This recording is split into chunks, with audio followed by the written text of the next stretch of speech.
Good morning, friends. Welcome to Civil's Manthan. In today's program, we will discuss explained section of Indian Express. So let's start today's Express Explained. The first article that we have is Solidarity Trial Progress So Far. This article is about the Solidarity Trial of the WHO. So first we understand what the Solidarity Trial is, and then we will discuss कि ये क्यों news में है, why, what is the context of this. So here if you see the Solidarity Trial, it is an international initiative. किसका initiative है? WHO का, along with other partners. And this trial is basically to find the effective treatment for COVID-19. So COVID-19 का एक effective treatment find करने के लिए एक international initiative है for clinical trials launched by WHO with partners. तो initially इसको organise किया गया था बेसिकली 4 ड्रग्स थी और उनके ड्रग कॉम्बिनेशंस को ट्रायल के फेज के लिए। उनमें कौन कौन सा था ये? रेमडेसिविर, HCQ, हाइड्रोक्लोरोक्वीन, राइटोनोविर और लोपिनाविर एंड राइटोनाविर और इंटरफेरोन बीटा 1। इनको नाम याद रखने की जरूरत नहीं, just understand what solidarity trial is. So in drugs के कॉम्बिनेशन को यूज करके how effectively the covid could be tackled. इसके रिगार्डिंग WHO का था विद द पार्टनर जो कंट्रीज एंड पार्टनर ऑर्गेनाइजेशंस। तो इसी के रिगार्डिंग अब वहाँ ये न्यूज़ में क्यों आया? अभी WHO इसने सॉलिडेरिटी ट्रायल के अंडर WHO ने इसको अनाउंस किया है कि जो हाइड्रोक्लोरोक्वीन आर्म है इस मल्टी कंट्री सॉलिडेरिटी ट्रायल की, उसको होल्ड किया जा रहा है, उसके ऊपर अभी काम नहीं किया जाएगा। तो अभी ये पेशेंट्स को साइन नहीं करेगा hydroxychloroquine arm of multi country solidarity trial on possible treatment of कोविड-19। अब हाइड्रोक्लोरोक्वीन पहले भी न्यूज़ में रहा है when president Trump asked for hydroxychloroquine from India. तो उसके बाद इंडिया ने काफ़ी अलग कंट्रीज़ को भी हाइड्रोक्लोरोक्वीन दिया था। तो उसी के रिगार्डिंग बस हमारे एग्जाम पॉइंट ऑफ व्यू से एक तो आपको हाइड्रोक्लोरोक्वीन के बारे में पता होना चाहिए, secondly this solidarity trial of WHO। तो डायरेक्ट क्वेश्चन में आ सकता है प्रीलिम्स में, तो उसी को बस ध्यान में रखते हुए इसको बस समझना है क्या। यहाँ पर हाइड्रोक्लोरोक्वीन के बारे में एक बार देख लेते हैं। इन्होंने दिया है कि ये ड्रग किसके लिए यूज होता है? ये ऑटो इम्यून डिजीज जो है उनके लिए इनको यूज करते हैं, ठीक है, like rheumatoid arthritis, malaria treatment and prevention के लिए भी, ये आपको पता होगा मलेरिया ट्रीटमेंट के लिए हाइड्रोक्लोरोक्वीन को यूज किया जाता है, ठीक है। So that's all from this solidarity trial. सीधा आएगा कोविड-19 के रिगार्डिंग ट्रायल्स के लिए है, WHO का इनिशिएटिव है with the partner countries. That's it.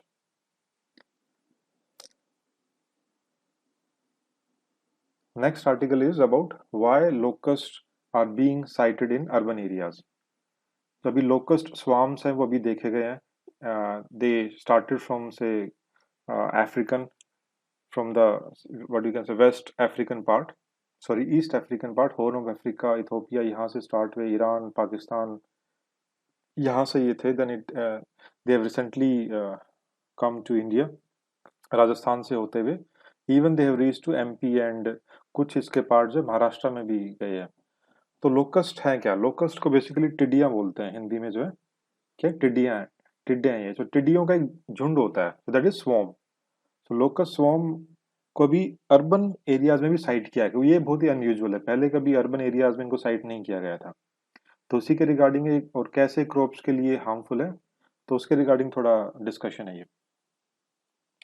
तो जब ये अर्बन एरिया में साइट किया गया इनको, अभी रिसेंटली ये जो लोकस्ट, कौन से वाले लोकस्ट हैं? Is a desert locust. तो अलग अलग तरह की टाइप्स होती हैं इनकी, ठीक है। तो उनमें से एक टाइप है डेजर्ट लोकस्ट, और ये एक तरह से ग्रास होपर की ही डिफरेंट वेराइटीज है। So it's a short horned grass hopper. तो ये जो लोकस्ट होते हैं ये इनोक्यूअस होते हैं व्हेन सोलिटरी, यानी ये हार्मफुल नहीं होते हैं। जब ये अकेले हैं सोलिटरी कंडीशन में तो हार्मफुल नहीं है, but when they build up the population, ये झुंड बना लेते हैं, जब पॉपुलेशन ग्रो करती है रैपिडली, उस टाइम पर they undergo A behavioural change, और उस टाइम पे काफी हार्मफुल हो जाते हैं for the crops and the vegetation.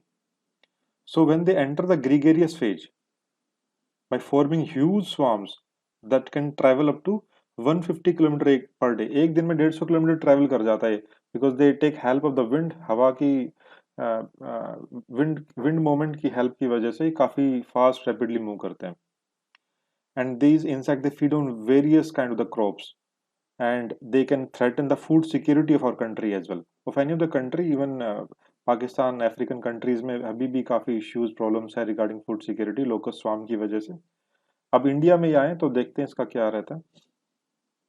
अब इन्होंने बताया horn of Africa like Ethiopia Somalia में इनका काफ़ी वर्स्ट लोकस्ट अटैक देखा है पिछले 25 सालों में इन्होंने.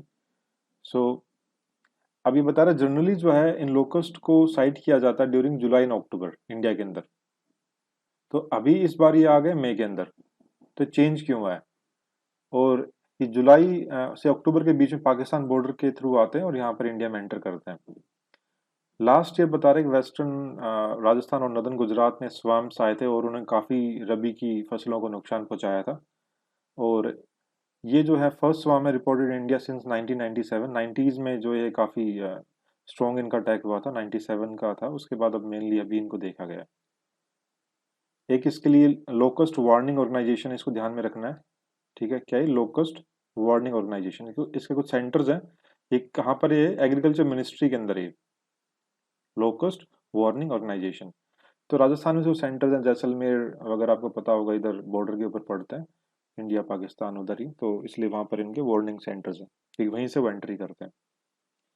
अब ये कि अर्बन एरियाज में क्यों देखे गए अभी तक तो ये तो बेसिकली इस बार क्या था इस बार जब इन्होंने एंट्री की है तो वैसे तो ये ग्रीन कवर की तरफ जाते हैं. ग्रीन कवर के ऊपर जाते हैं और उनको टोटली डिस्ट्रॉय कर जाते हैं बिकॉज दिन में ट्रैवल करते हैं इवनिंग के अंदर वो सेटल डाउन होते हैं over the green cover green vegetation और उनको खाते हैं ये उनके ऊपर फीड करते हैं और टोटली इसको डिस्ट्रॉय कर देते हैं. बट अभी क्योंकि खरीफ सॉरी इसकी रबी की फसल की जो है ऑलरेडी हार्वेस्टिंग हो चुकी थी राइट.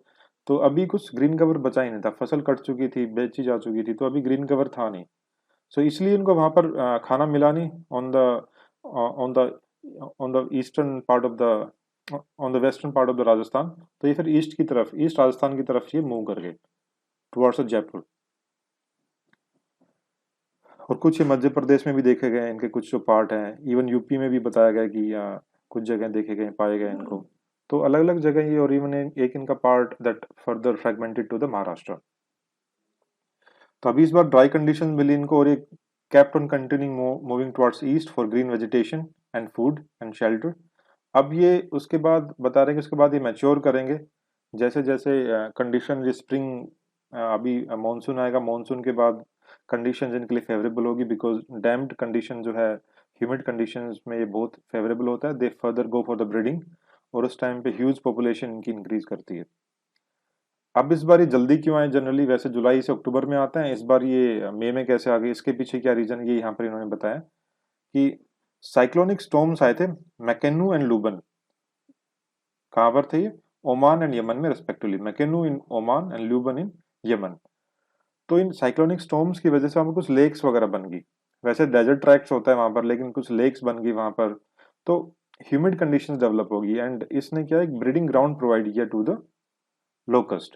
उसके बाद ये स्वाम्स में कन्वर्ट हो गए और बहुत बड़ी जो है मेजर पॉपुलेशन इनकी ब्रीडिंग हुई है वहाँ पर. और उसके बाद उन्होंने इवन ईस्ट अफ्रीका में भी काफ़ी अटैक किया है राइट. फिर यहाँ से ईरान और पाकिस्तान से होते हुए they entered into the India.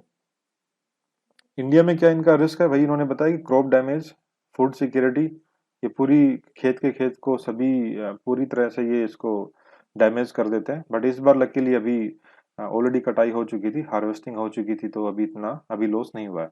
But अभी कंसर्न प्रॉब्लम कब आएगी? जब ये ब्रीड करेंगे. ब्रीड कभी बताते हैं कि ये अडल्ट फीमेल है ये 80 से 90 एग्स थ्राइस इन हर 3 मंथ्स लाइफ साइकिल. और अगर इसको अनकंट्रोल्ड छोड़ दिया जाता है तो एक्सपोनेंशियली ग्रो करते हैं. तो 40 टू 80 मिलियन लोकस्ट पर स्क्वायर किलोमीटर. ये बहुत ही फास्ट ब्रीडिंग इनकी होती है.